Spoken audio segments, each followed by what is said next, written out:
My dad made house calls in the Ford. He was a very well thought of doctor in the St. Louis of that time. A tall man with black curly hair parted in the middle and steel-rimmed spectacles gripping the bridge of his nose. He wore high celluloid collars, and I never saw him without a necktie. I thought he carried all the wisdom of the world in the black bag that traveled to house calls with him on the front seat of the Ford.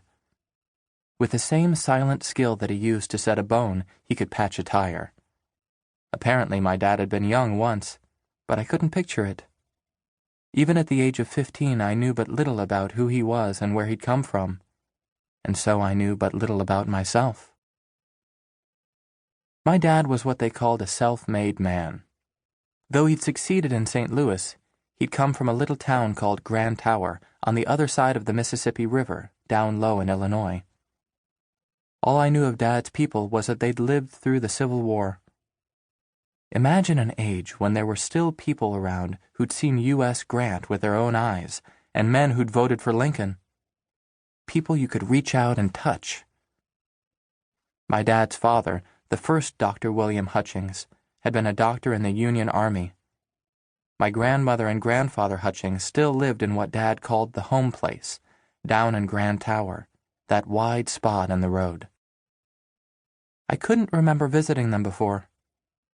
My mother was very standoffish about my dad's side of the family.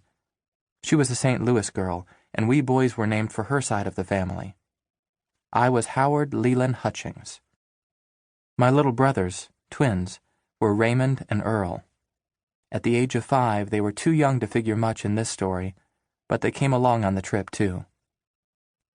Dad worked a 6.5-day week. It was a great occasion when he found an afternoon to take me to a Browns game. That was before the Browns forsook St. Louis to become the Baltimore Orioles.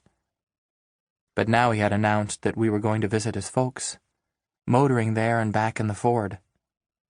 It was the summer of 1916, and war was raging across Europe, the Great War. Dad said it was just a question of time before America got in it. In wartime there'd be restrictions on travel, and so it was now or never. The next thing I remember is the morning we left, like the dawn of creation. It was a July day, breathless with St. Louis heat, and the thrill of the open road unwinding before us. Our preparations had taken days. We'd been through the toolbox time and again. We'd filled as many cans of gasoline as we could strap to the running boards. Dad had personally filed down the points on the spark plugs. I hadn't slept a wink in 2 nights, and now the moment of leaving was upon us.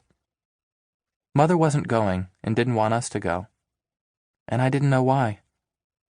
I remember her up on the porch and the Ford there in the middle of Maryland Avenue. Dad and I wore dusters and caps with goggles.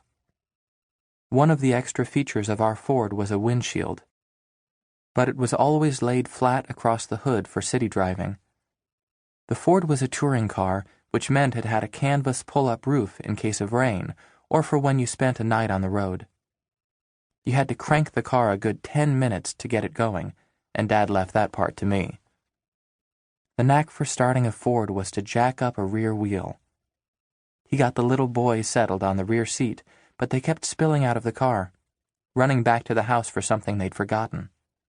I wondered if we'd ever get away.